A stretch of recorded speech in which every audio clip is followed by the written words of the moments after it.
तब इस्राएलियों ने कूच करके यरीहो के पास यरदन नदी के इस पार मोआब के राबा में डेरे खड़े किए।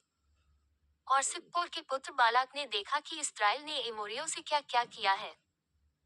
इसलिए मोआब ये जानकर कि इस्राएली बहुत हैं, उन लोगों से अत्यंत डर गया, यहाँ तक कि मोआब इस्राएलियों के कारण अत्यंत व्याकुल हुआ। तब मोआबियों ने मिद्यानी पुरनियों से कहा, अब वह दल हमारे चारों ओर के सब लोगों को चट कर जाएगा, जिस तरह बैल खेत की हरी घास को चट कर जाता है। उस समय सिप्पोर का पुत्र बालाक मोआब का राजा था।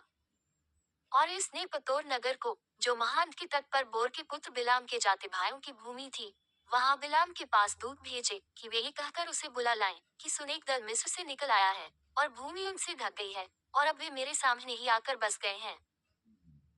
इसलिए आ और उन लोगों को मेरे निमित्त शाप दे, क्योंकि वे मुझसे अधिक बलवंत हैं।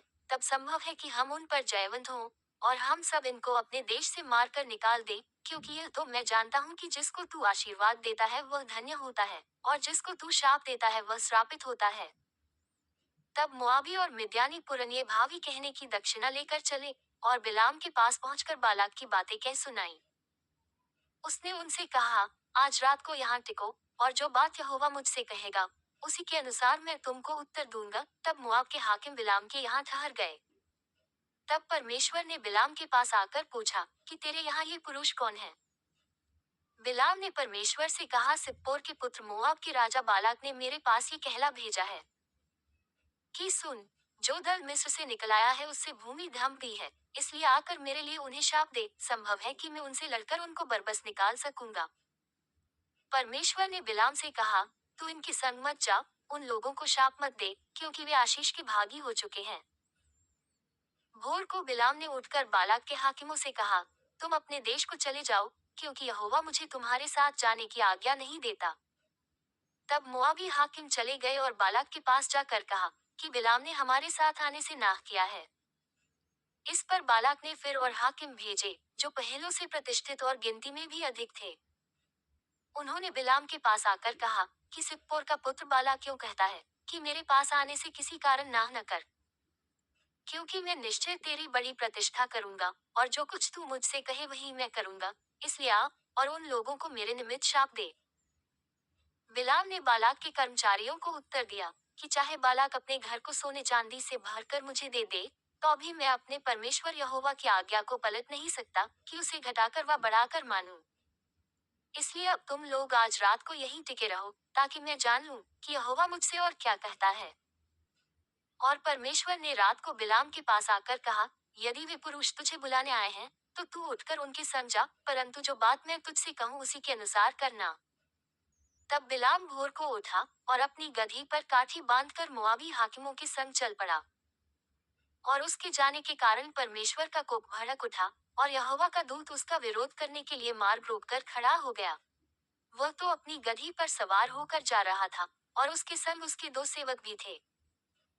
और उस गधी को यहोवा का दूत हाथ में नंगी तलवार लिए हुए मार्ग में खड़ा दिखाई पड़ा। तब गधी मार्ग छोड़कर खेत में चली गई। तब बिलाम ने गधी को मारा कि वह मार्ग पर फिर आ जाए।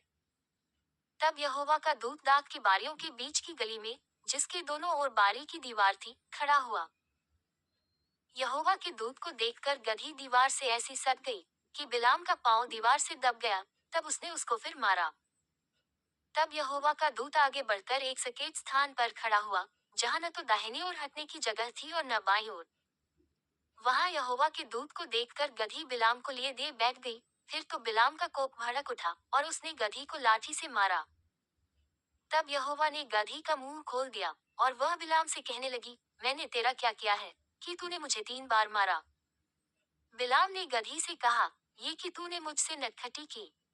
यदि मेरे हाथ में तलवार होती तो मैं तुझे अभी मार डालता। गधी ने बिलाम से कहा, क्या मैं तेरी वही गधी नहीं जिस पर तू जन्म से आज तक चढ़ता आया है?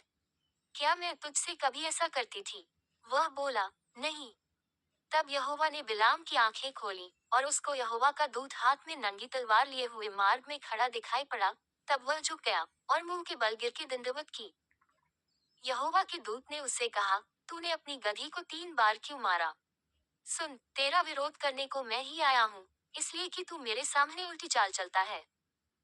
और यह गधी मुझे देखकर मेरे सामने से 3 बार हट गई। जो वह मेरे सामने से हट न जाती, तो नहीं संदेह मैं अब तक तुझको मार ही डालता, परंतु उसको जीवित छोड़ देता।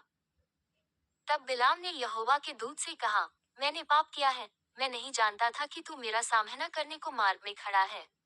इसलिए अब यदि तुझे बुरा लगता है, तो मैं लौट जाता हूँ। यहोवा के दूत ने बिलाम से कहा, इन पुरुषों के संग तू चला जा, परंतु केवल वही बात कहना जो मैं तुझसे कहूंगा। तब बिलाम बालाक के हाकिमों के संग चला गया। ये सुनकर कि बिलाम आ रहा है, बालाक उससे भेंट करने के लिए मोआब के उस नगर तक जो उस देश के अर्नोन वाले सिवाने पर है गया। बालाक ने बिलाम से कहा, क्या मैंने बड़ी आशा से तुझे नहीं बुलवा भेजा था? फिर तू मेरे पास क्यों नहीं चला आया? क्या मैं इस योग्य नहीं कि सचमुच तेरी उचित प्रतिष्ठा कर सकता? बिलाम ने बालाक से कहा, देख मैं तेरे पास आया तो हूँ, परंतु अब क्या मैं कुछ कर सकता हूँ? जो बात परमेश्वर मेरे मुंह में डालेगा वही बात मैं कहूंगा। तब बिलाम बालाक के संग संग चला और वे किर्यथूसोत तक आए। और बालाक ने बैल और भेड़ बकरियों को बलि किया और बिलाम और उसके साथ के हाकिमों के पास भेजा। बिहान को बालाक बिलाम को बालू के ऊंचे स्थानों पर चढ़ा ले गया और वहां से उसको सब इस्राएली लोग दिखाई पड़े।